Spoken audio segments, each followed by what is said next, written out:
രൂക്ഷമായ കടൽക്ഷോഭത്തെ റോഡ് തകർന്ന കാസർഗോഡ് കാവുകോളിയിൽ ആശങ്ക തുടരുകയാണ്.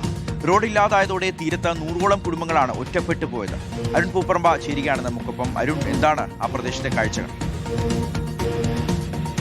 കാസർഗോഡ് തീരത്തെ കടൽക്ഷോഭത്തിന്റെ നേർസാക്ഷ്യമാണ് നിങ്ങൾ ഈ ദൃശ്യങ്ങളിൽ കാണുന്നത്.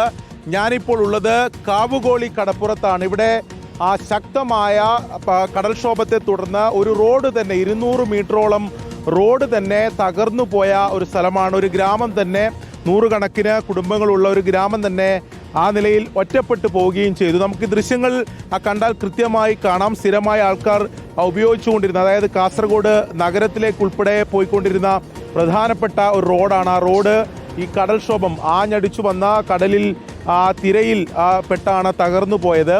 ഇവിടെ നിന്ന് അപ്പുറം നെല്ലിക്കുന്നിൽ നിന്ന് വരുന്ന ഇത് റോഡാണ്. ഇത് കണക്ട് ചെയ്ത റോഡാണ്.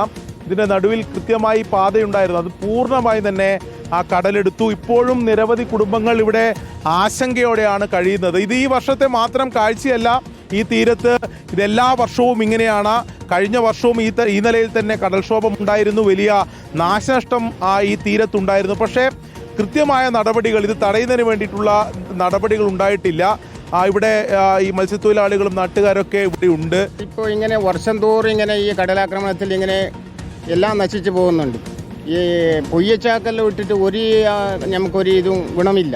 നമുക്ക് ശാശ്വതമായിട്ട് നിൽക്കണമെങ്കിൽ നല്ല ഈ കടൽ ഭിത്തി കല്ലെന്നെ ഇട്ടിട്ട് നമുക്ക് ശേഖരിക്കണം. അല്ലാതെ ഇതിനൊരു പരിഹാരം വേറെ ഒരു പരിഹാരമില്ല. വർഷം തോറും ഇങ്ങനെ തന്നെ ചെയ്യും. ഇതിപ്പോൾ 3ാമത്തെ റോഡാണ്. ആടുന്ന് ഇപ്പുറത്തേക്ക് കല്ലില്ല, കടൽ വീതിയില്ല. അപ്പം നമുക്ക് അതിൻ്റെ ഇപ്പം പറഞ്ഞെങ്കിൽ ഈ ജിയോ ബാഗ് ഇടുന്നല്ലേ, ഈ ജിയോ ബാഗിൽ എല്ലാം പോയത്. ഇത് സ്ട്രൈറ്റ് ഇട്ടിനെങ്കിൽ ഒരു പ്രശ്നം ഉണ്ടായിരുന്നു. സ്ട്രൈറ്റ് ഇട്ടിനെങ്കിൽ ഞങ്ങൾക്ക് റോഡെങ്കിൽ 3 വർഷത്തേക്ക് ഈ ജിയോ ബാഗ് നിൽക്കും. ഈ കല്ല് നൽകി നമുക്ക് ശാശ്വതമായിട്ടുള്ളത്. ഈടെ 130 വീട്ടുകാരുണ്ട്. ഇപ്പോൾ നമുക്ക് പോകാനുള്ള ഒരു വഴിയും ഇല്ല. ഒറ്റപ്പെട്ടു പോയി. കാസർഗോഡ് ജില്ലയിലെ ഈ തീരപ്രദേശങ്ങളിൽ ഇത്തവണ കടൽക്ഷോഭം അതിരൂക്ഷമായിരുന്നു. കഴിഞ്ഞ വർഷത്തേക്കാൾ രൂക്ഷമായിട്ടുള്ള കടൽക്ഷോഭം ഉണ്ടായിരുന്നു. അതിലേറ്റവും കൂടുതൽ നാശനഷ്ടമുണ്ടായ, ഭീതിപ്പെടുത്തുന്ന കാഴ്ചയുണ്ടായ സ്ഥലമാണ് ഈ കാവുകോളി. നമ്മൾ ഈ ദൃശ്യങ്ങൾ കാണുന്നത്, ഞാൻ ആദ്യം സൂചിപ്പിച്ചതുപോലെ തന്നെ, ഇത്